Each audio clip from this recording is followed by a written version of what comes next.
In this video, I'm going to share with you a fully mechanical trading system that got me funded over $800,000 in the last 90 days, and I'm going to break it all down step by step. I'm going to uncover the most common asked questions, which is what levels of liquidity should I be trading from, when to trade liquidity raids, and when to enter the markets. I'm going to piece this all together into a simple, easy to follow framework where everything is fully mechanical and everything is fully rules-based. Make sure to stick around until the end of this video, where I'll guide you through a case study of a real trade that both myself and all of the exclusive members took trading this exact system. You're going to get so much value from this video. Let's dive in. Okay, so this diagram right here may look quite complicated, but let me break it down as simple as possible. What you're going to see when you first turn up to the market is a range low, followed by a range high, followed by a range low, etc., etc. And this right here is nothing more than a ranging market. We have range highs, we have range lows, we have range highs, we have range lows, etc. But what you need to understand is there is buy-side liquidity resting above this range high. And all liquidity simply means is money. And we also have sell-side liquidity below these range lows right here.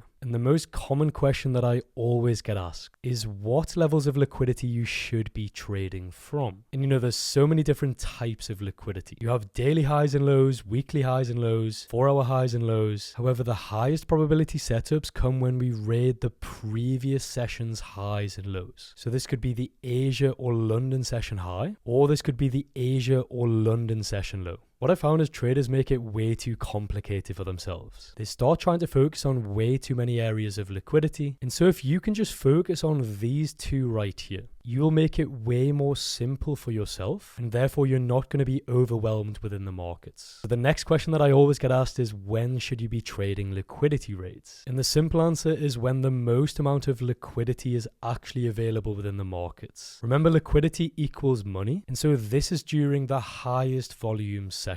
We have the London session, which is between 3 a.m. and 5 a.m. Eastern time, and also the New York session, which is 8 a.m. until 10:30 a.m. New York time. Yes, there is extended sessions, but these are the two kill zones where the most amount of money and liquidity is available within the market, and therefore this is when you're going to get the highest probability setups. This kill zone window right here represents the window of time of which we are looking for liquidity raids, and it's very important that you only trade during these kill zones. So let's say that we are sell bias on this market. We need to see a raid of buy-side liquidity, and this is your raid of buy-side liquidity right here. And what this will be doing right here is inducing traders thinking that this is a breakout, but also this is stopping out any early sellers. As you guys know, retail traders' stop losses are way too tight, because let's say that they're getting short during this London session. Their stop losses are going to be above this swing high right here, and therefore when price pushes up right here, they're going to be getting stopped out. So we have sellers getting mitigated out of the market, and we also have buyers getting induced into the market. This is what provides the liquidity for the bigger players to actually move the market in the intended direction. Because these buy orders right here, they'll be matched up with the institutional sell orders. And what you'll find is buyers will be getting long right here, stop losses, you know, kind of minor swing structure within here, and therefore what happens when price starts pushing to the downside? These buyers will actually be stopped out, and this is what forms a cascade in price to the downside. And so this is literally what's happening during a liquidity raid. Early sellers are being stopped out, buyers are being wrong-sided, and then who's actually left to move the market in the intended direction? It's literally just the bigger players. And this is why liquidity raids work. And the third most common question is when to enter within the market, because we can't go blindly shorting once we've swept this liquidity right here. We need some form of confirmation. And the strongest confirmation is a displacement out of this area. This would be your displacement right here. This displacement could be a 15-minute bearish candle, or it could look like this. It could be a market structure shift on the smaller time frame. Let's say this is the 1 minute time frame. You would be looking for a market structure shift where we break structure, and then we can look at shorting this market to the downside. So you can either take this based on a 15-minute bearish confirmation, or you can take this based on a 1 minute market structure shift. It's really up to yourself and how degenerate you want to be. And then once we've seen the displacement during this area after sweeping buy side liquidity, this is when the probabilities are now in our favor and we get a large sell-off to the downside. Please note as well, this does have to occur during a kill zone. This is either the London or New York kill zone. And vice versa, guys. Let's say that we are long buyers on this market. We're therefore looking for a raid of sell side liquidity. And what this will do right here is stop out any early buyers. So let's say we have some buyers from the London session. Their stop loss is going to be below the Asia session low, and therefore they will be getting stopped out. But also what this move right here will do is entice breakout traders. They're going to be looking at shorting this breakout to the downside. Their invalidation is going to be somewhere within this range. And so early buyers are being stopped out, and also sellers are being induced into this market right here. This provides the liquidity for bigger players to actually move the market in the intended direction. And what ends up happening, these sellers right here, when they start getting stopped out, this will create a cascade in price. And this is why you get the aggressive moves to the upside. But again, how do you know when to enter? You need to wait for some form of displacement after you've seen the raid of liquidity. This could be either a 15-minute bullish confirmation, or if you're looking at the smaller time frames, it's going to look something like this, where we're coming down with bearish market structure, and then we see a shift in market structure, breaking structure to the upside. Then we can look at longing this market. And this right here is how buy side and sell side liquidity works. And so it's your job as a trader to take part during this manipulation phase right here. And then you can look at taking part in the distribution phase in price, longing this market to the upside. All right, so let's piece this all together into a simple, easy to follow system.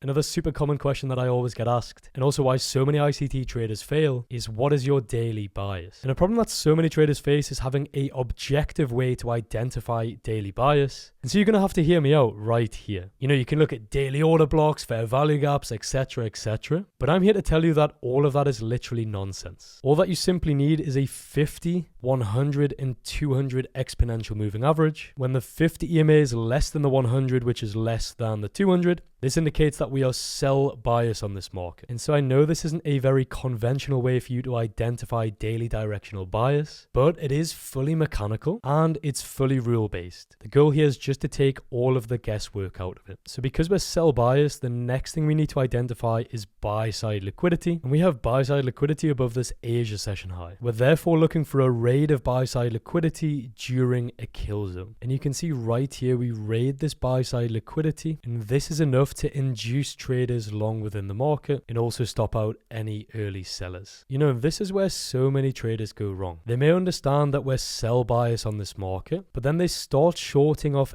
any random 15-minute bearish candle, invalidations above structure, and what happens? They end up getting stopped out. This is why it's so important to wait for a raid on liquidity. Now that we've seen a raid of liquidity and we've also seen a 15-minute bearish confirmation, we can enter on the break of this 15-minute bearish candle low. Invalidation always goes just above the liquidity sweep high, and we're simply looking at targeting a mechanical 1 to 2 risk to reward. We are triggered short in this trade right here, and this is how it's fully mechanical and how this strategy is literally set and forget. It's literally either stop losses hit or take profit as hit for a 1 to 2 risk to reward. And you can see during the London session, this trade hit take profit for a 1 to 2. You can also see that there was some further continuation to the downside. And ultimately, we did end up taking out this Asia session low right here. However, it's very important that you stick to a mechanical risk to reward. This is so your results are very repeatable, and also so that your backtesting data is very reliable. And so this system right here is a testimony to how simplicity is so key within the market. All we used was a simple directional bias using the 50,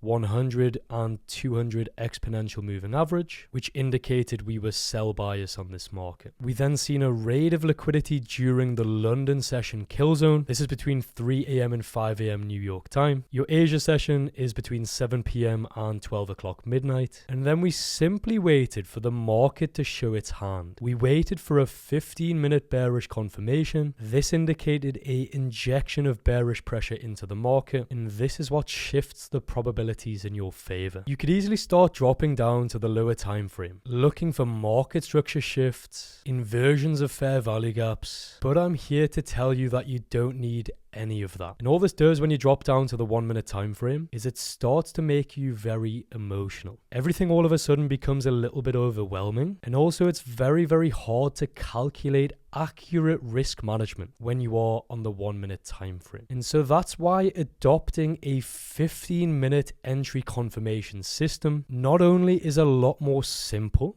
but it also frees up a lot more of your time. Rather than looking at every single 1 minute candle, we then only have to wait for 15-minute candle closes. And so that's how this strategy only requires 15 to 20 minutes of chart time every single day. And this is also how you can become very, very calm within the markets. Everything all of a sudden becomes a lot more slower and a lot less overwhelming. And so this is the exact system that has got me funded over $800,000 in the last 90 days. It's worked for me, it's worked for many of my members, and so I think it can work for you too.